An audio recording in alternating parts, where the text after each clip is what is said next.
in the artwork of the reliefs in Mexico, of people showing.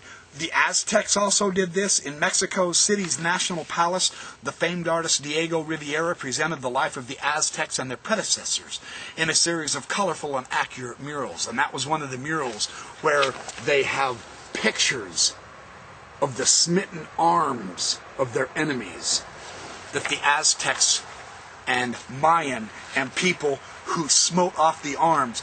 They're in the National Museum of Anthropology in Mexico City. Now, I've had critics directly say, where is your museums of artifacts?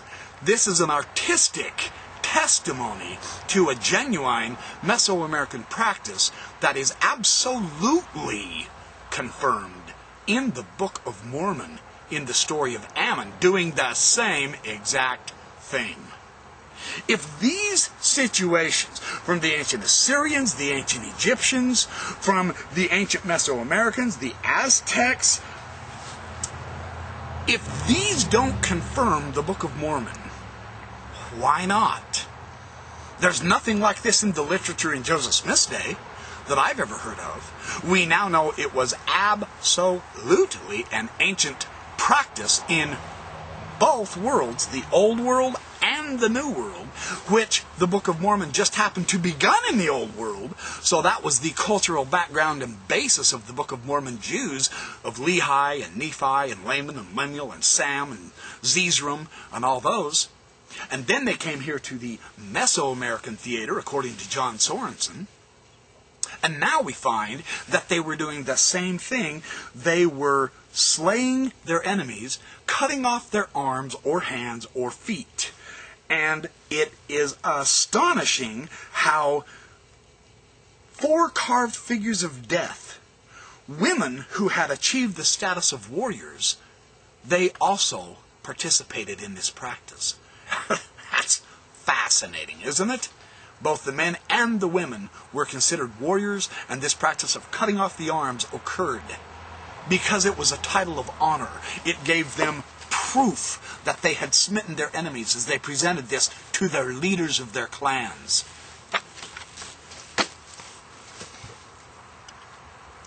Think this through with me.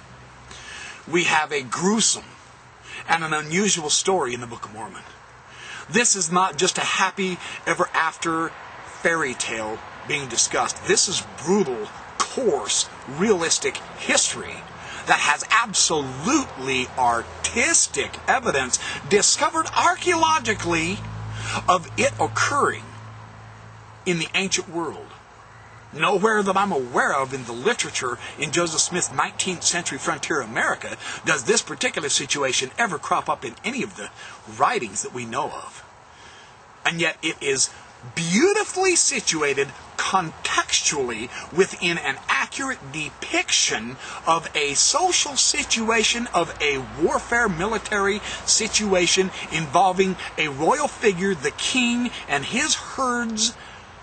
And the reactions of the peoples are very realistic. Of course, it would completely astonish them because it was the practice of those wicked people to scatter the king's flocks. They had been doing it for a long time and had been getting away with it. Then Ammon comes along and smites off their arms.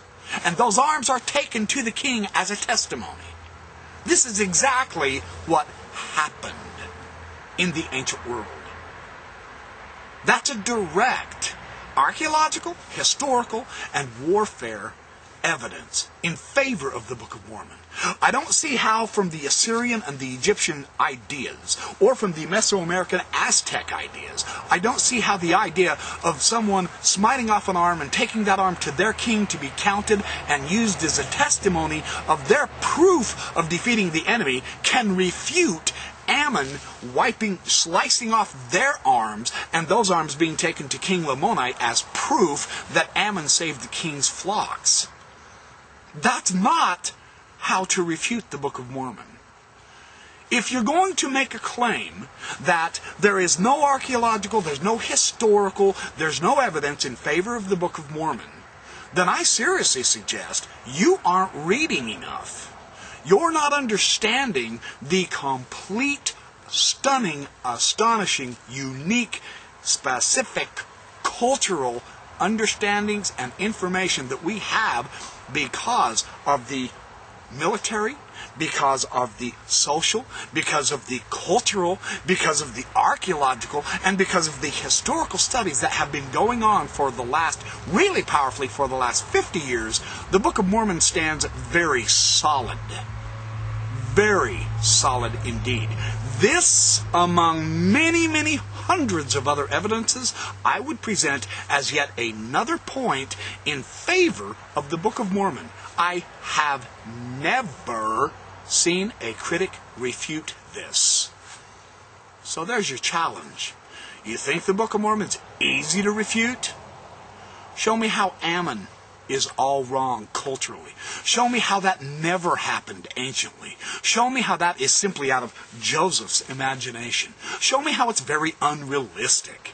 Show me any contradictions with ancient military practices in either Mesoamerica or the Old World. Show me how nobody ever did that at all, ever, anywhere.